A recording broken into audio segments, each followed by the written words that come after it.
on the adventure of a lifetime. I'm still currently on it. I actually should show you guys exactly where I am because this view is insane. One moment, please. That is the Mediterranean Sea. Can you even? Oh, it's so beautiful here. So we are on a just over 2-week Turkey trip. For context, my husband is from Turkey. He was born and raised in Istanbul, and this is our first trip to Turkey together. We were supposed to go in 2020. As we know, the world shut down, so we could not do that. But we are now in Turkey, and we are spending the first week of our trip here on this road trip through Turkey with my husband's parents. And then we're gonna be spending just over a week in Istanbul, exploring all the different neighborhoods and seeing the sights. But I wanted to jump on here because I've been taking a ton, of footage from this road trip and all the different cities that we've gone to, all the different sites we've seen, and I just wanted to come on and give you guys some tips and tricks for these particular areas. So let me start. First of all, you guys, there's lemon trees everywhere here. One really great thing about doing this road trip with my in-laws is that my father-in-law knows so much about Turkey. He knows like what each region is known for. So when we were planning this road trip, he was like, we should stop by Denizli. It is the, sorry, that is a literal rooster. He said we should stop by Denizli, which is really close to Pamukkale, which was one of the stops on our trip. And in Denizli, they are known for cotton production. So they have a ton of quality Turkish towels, Turkish cotton items. So he asked around on the street once we got there, like we were literally on the streets of Denizli, and he's like, where do we get the good cotton? And so people pointed us toward this indoor shopping area where they just had like floor after floor after floor of different vendors, and you can just go through and check and see what everyone's selling.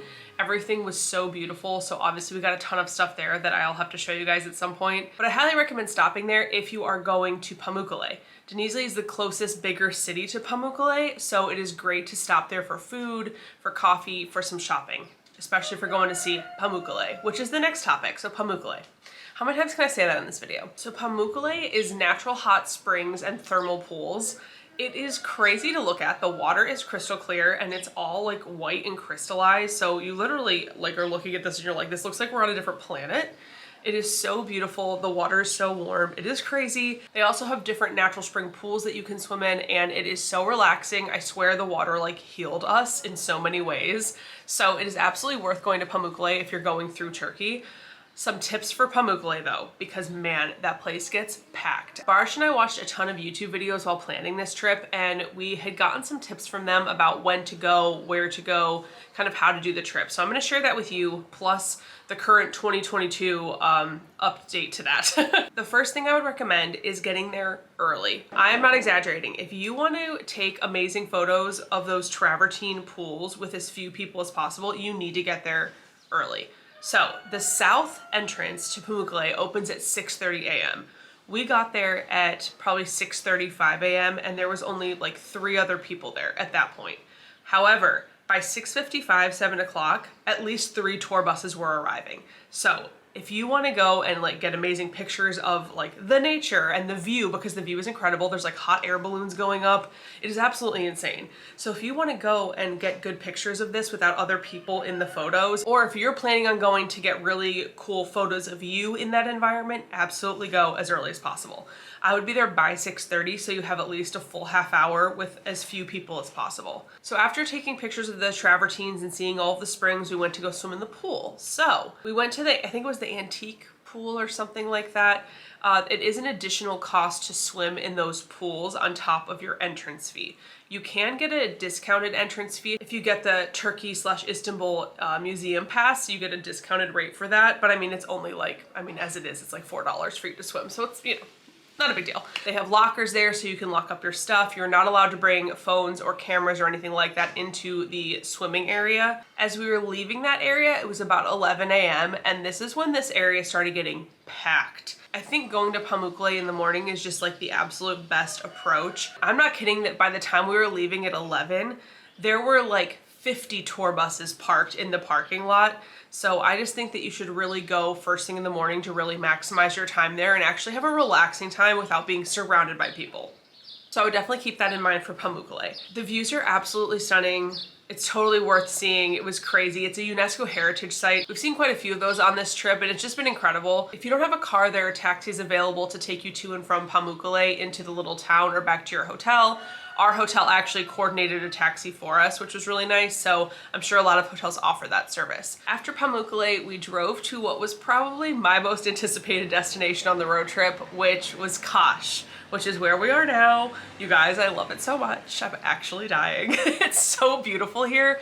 Like, as you can see, there's like a giant mountain behind me. I showed you the view of the Mediterranean Sea, which I've never seen before in my life, and it is just so wild to be here. So Kas is a city on the southwest side of Turkey. I don't know my east and west. East, west, yeah, west.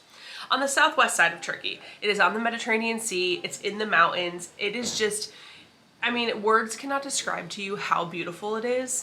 I am just beside myself.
So, some tips for coming to Kas. There is not an airport here, so if you are going to be flying here, you need to fly into the Antalya airport, and then they provide shuttles to Kas. I think it's like a 2-hour, let's look it up just to make sure. It's about a 3-hour drive. That's quite the journey, but I'm telling you that it's totally worth it because it's so beautiful here. I will never get over it. I'll never get over this. I will say, once you're here, you absolutely do not need a car. The setup of this is that they have a bunch of different beaches along Kas, and then the center of town is their old town, and that is like the hoppin' area of town. A ton of restaurants, a ton of shopping, coffee shops, things to see and do. It's all right down there in the little town center. It is very chaotic if you have a car. Like, trying to figure out where to park your car going into town is kind of wild. People drive very aggressively here. In Turkey in general, people are just very aggressive drivers. So if you're not accustomed to that, I would not recommend a car here, especially if your hotel or Airbnb doesn't provide parking. That could be a struggle. Our Airbnb did provide parking, so we put our car right in that spot. We have driven into town a few times, but again, like, my husband is more used to this kind of driving. His dad is very used to this kind of driving, so that's kind of a different situation. However, if you are here without a car, absolutely fine. You can walk to town. We're probably about a 20 to 30 minute walk from town, and it is up and down like some hills. So the easiest thing, probably if like yours is a little farther out like ours is just to take a taxi. They have a zillion taxis here. You can just call up a cab. They even have taxi stands right downtown. I've seen a bunch of them like throughout the little city center, where you can go and just stop there and get a taxi to go back to your hotel or Airbnb. Even though I say it's like a 20-30 minute walk from where our Airbnb is to the town center, it's like a 5-minute drive. So it is very easy to go by taxi. I think that my husband said that in American dollars, it was like $2 each way. So again, totally worth it just to take the taxi and not worry about a car or walking, especially because like the roads don't have sidewalks a lot of the time. So I don't know, it just feels a little dangerous to walk, I'm gonna be honest. So we've either taken a taxi or we've driven. Beaches here are absolutely stunning. It seems to me that most of them are pebble beaches, so keep that in mind. I was so glad that I brought my new pair of Tevas on this trip because I wanted a good walking sandal, and I am so glad that I brought them because they made walking on that beach and in the water so much easier. So just a little note about that. The shoes. I will say that Kaş is a little bit more expensive than other parts of Turkey that we've been in. I think it's because it is a vacation destination. Maybe not for Americans because I had never heard of it, but there seems to be a lot of European people traveling here for vacation and a lot of Turkish people coming here for vacation. So I think that the prices are a little bit elevated here like they are in the States whenever you travel to like Myrtle Beach or Virginia Beach, like if you're going on like a vacation to the beach. If you go to Florida, things, you know, sometimes can be a little more expensive than what you might normally pay. But even that being said here, the prices I have found are still quite a bit less than what you would pay for the same thing in America. So I feel like it's still a cheaper vacation than in America. I've just been blown away by how cute their city center is, and it's so lively. There's so many people. There's live music all the time. There's so many restaurants with all this outdoor seating, tons of places to grab a drink or a coffee. I mean, I had some amazing kunefe last night. And then the shopping, like you guys, the cutest shops. Like the shops are so cute and everything here is so picturesque. I feel like I'm like in the sisterhood of the traveling pants, except I'm in Turkey and not in Greece. Like that's genuinely what I feel like. I'm like, am I Lena? I am Lena now. But the shops are so cute. They have clothing shops, like Turkish goods and jewelry and souvenirs, like the cutest shopping, and everything is open until 1 a.m. Like you could be shopping for cute outfits at midnight. Like what is this life? So that's been something that's been really interesting here, is that I feel like my time is all off. Like last night at midnight, we're wandering around the town and I was like, wait, what time is it? Like, where am I? Why am I in this store? So it's so crazy, but it's so fun. It is so much fun. And yesterday was a big holiday in Turkey. So they had a live concert down in the square of the town and it was so much fun. Oh my gosh, everyone was living their best lives. So I just love it here. Just call me Lena. I'm having so much fun. I really hope you guys like the footage that I'm getting of all of these places. You can, as always, leave questions or comments below and I will answer and get back to all of you guys. The other thing about the beaches is that most of them are free to access, but if you want a chair, you will have to pay for it. It's like $1, but you get a chair and umbrella. Just want to point that out. I also would highly recommend checking the reviews for the beaches because a lot of these beaches are, a little like separate from the town center. I would check the reviews of all the beaches because a trend that I am seeing is that it'll be the beach and then they'll have a few like restaurants right there.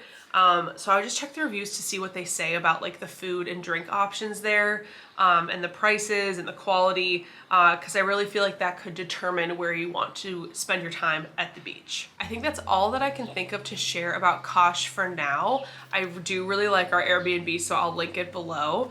If I think of anything else, I'll check back in with you guys. But in the meantime, I'm gonna go and tool around this town. Well, that is it for my Turkey road trip. This has been such an adventure. I've had the time of my life. I cannot believe the things that I have seen. It is actually insane to think of everything we've seen here. I mean, talk about the adventure of a lifetime. My friend said that. She's like, this is literally the adventure of a lifetime. And I'm like, wow, it really is. Wow, that rooster. If you have any questions or comments, please leave them below. I would love to help out in any way that I can. If you haven't subscribed to my channel yet, please do so below. Thank you so much for being here. I really appreciate it, and I will see you in the next one.